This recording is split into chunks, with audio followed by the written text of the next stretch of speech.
Une seule phrase peut-elle détruire 40 ans d'amour, de sacrifice et de confiance? Ce jour-là, toute ma famille était réunie pour célébrer la fête des pères. Les verres étaient remplis. Les enfants riaient. Mes petits-enfants couraient dans le jardin. Et puis mon propre fils s'est levé. Il a pris un verre de cristal, a regardé toute notre famille avec un étrange sourire. Puis il a prononcé 6 mots qui ont changé ma vie. J'aurais aimé ne jamais avoir été ton fils.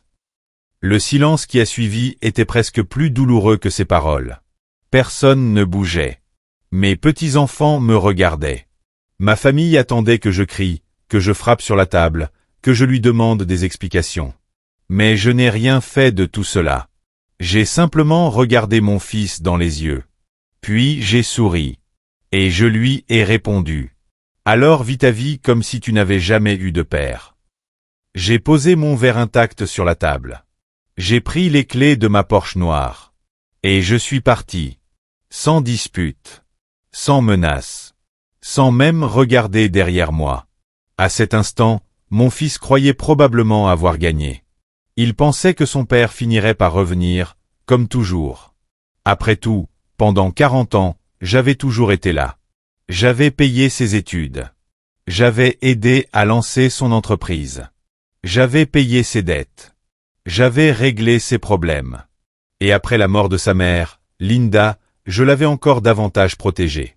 Parce qu'une partie de moi croyait qu'aider mon fils était la meilleure façon de continuer à honorer la femme que j'avais aimée toute ma vie. Mais je ne savais pas encore que cette fête des pères allait révéler quelque chose de beaucoup plus profond. Quelques minutes après mon départ, mon téléphone a vibré. Un message d'Ethan. Il exigeait que je lui rende la Porsche immédiatement. Il menaçait même de la déclarer volée. J'ai regardé l'écran. Et j'ai éclaté de rire. Parce qu'il y avait seulement un problème. Cette Porsche n'était jamais à lui. Elle était à moi. Le titre était à mon nom. L'assurance était à mon nom. Chaque facture d'entretien était à mon nom. Mais Ethan s'était tellement habitué à recevoir mes cadeaux qu'il avait fini par croire que tout ce que je possédais lui appartenait déjà. Et ce jour-là, j'ai enfin compris quelque chose. Le problème n'était jamais la Porsche. Le problème, c'était qu'en voulant être un bon père, j'avais appris à mon fils qu'il pouvait obtenir tout ce qu'il voulait sans jamais avoir à le mériter. Alors, pour la première fois de ma vie, j'ai décidé d'arrêter de le sauver. Mais ce que je n'avais pas encore compris, c'est que mon choix allait complètement changer son avenir. Et lorsqu'il découvrirait ce que j'avais décidé de faire de mon entreprise, de ma maison au bord du lac et de tout mon héritage, il comprendrait enfin que l'argent que je lui avais donné pendant 40 ans n'avait jamais été mon véritable cadeau. Le véritable héritage que je voulais lui laisser était quelque chose qu'il n'avait encore jamais appris à gagner. Une phrase a brisé 40 ans de sacrifice. Le jour de la fête des pères, mon propre fils s'est tenu devant notre famille, a levé un verre de cristal avec un sourire et a calmement dit qu'il aurait aimé que je n'ai jamais été son père. Chaque conversation s'arrêtait. Mes petits-enfants se sont figés là où ils se tenaient et des dizaines d'invités ont attendu que j'explose de colère. Au lieu de cela, je les regardais dans les yeux, j'ai souri et j'ai répondu calmement. Alors vis ta vie comme si tu n'avais jamais eu de père. J'ai posé ma boisson intacte sur la table, j'ai ramassé les clés de la Porsche noire garée à côté de l'allée et je suis parti sans regarder en arrière. Aucun de nous n'a réalisé que ce seul moment détruirait des années de mensonges et forcerait mon fils à faire face à une vérité qu'il avait passé sa vie à éviter. Abonnez-vous à ma chaîne, ma montre. Plus de bonnes histoires. Je m'appelle Daniel Harper. J'ai 63 ans, je suis retraité et veuf. Jusqu'à cet après-midi, je croyais que le plus grand accomplissement de ma vie était d'élever mon fils, Ethan. J'avais passé plus de 3 décennies à construire Harper Climate Solutions à partir d'une seule camionnette dans l'une des entreprises de CVC les plus respectées en Arizona. Ma défunte épouse, Linda, et moi avons travaillé sans relâche parce que nous voulions que notre fils ait des opportunités que nous n'avions jamais eues. Chaque dollar que nous gagnions provenait d'un travail honnête, de nuits blanches et de sacrifices que personne n'avait jamais vus. Nous pensions que le succès signifiait donner à notre enfant un avenir meilleur. Avec le recul, j'ai réalisé que nous lui avions tout donné sauf la chance d'apprendre la valeur de le gagner lui-même. Quelques minutes seulement après avoir quitté la fête, mon téléphone a sonné avec un texto d'Ethan exigeant que je lui rende sa voiture avant qu'il ne la signale volée. En fait, j'ai ri. La Porsche ne lui avait jamais appartenu. Je l'avais achetée après ma retraite comme cadeau pour moi-même et en hommage à Linda, qui avait toujours rêvé de m'en voir posséder un jour. Le titre, l'assurance, l'immatriculation et chaque dossier d'entretien ne portaient que mon nom. Pourtant, d'une manière ou d'une autre, Ethan s'était convaincu, ainsi que tout le monde autour de lui, que la voiture était déjà à lui.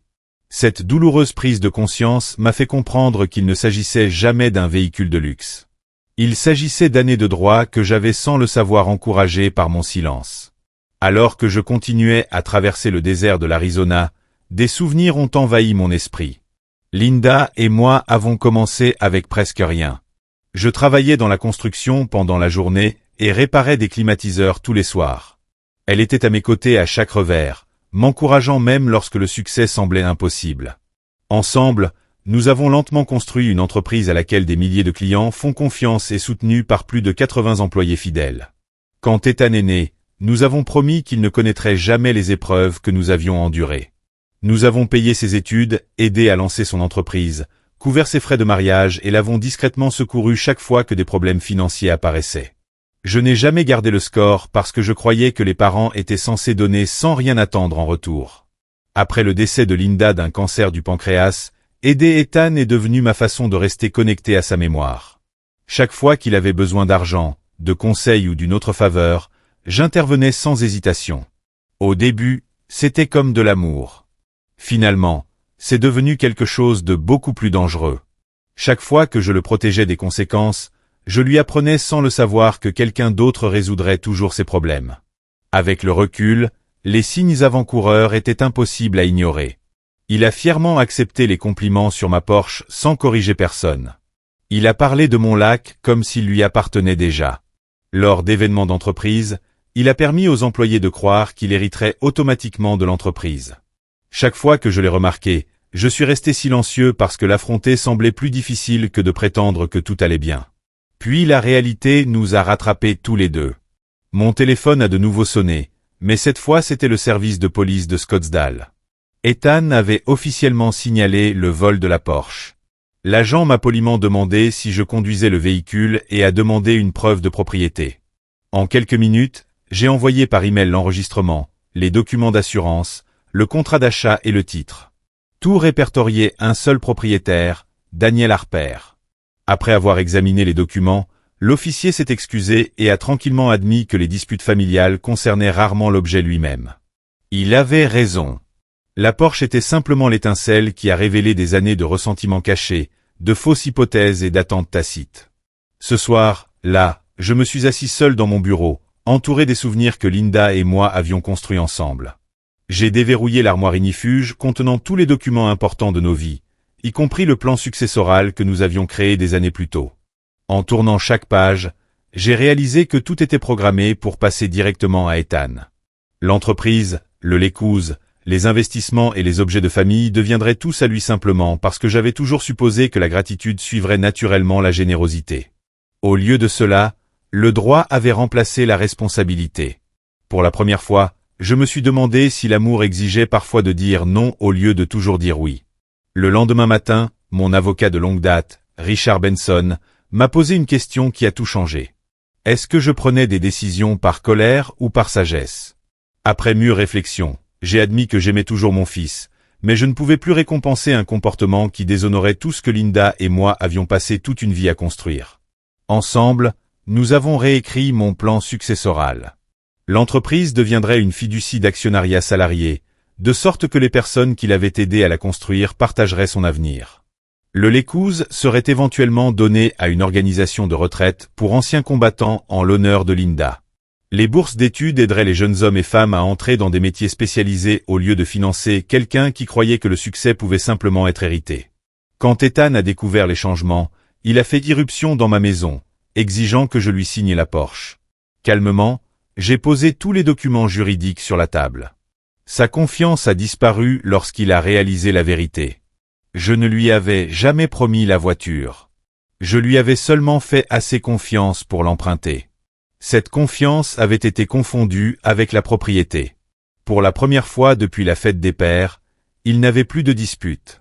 Je lui ai tranquillement dit que notre conflit avait cessé d'être à propos de la Porsche au moment où il souhaitait publiquement qu'il n'ait jamais été mon fils.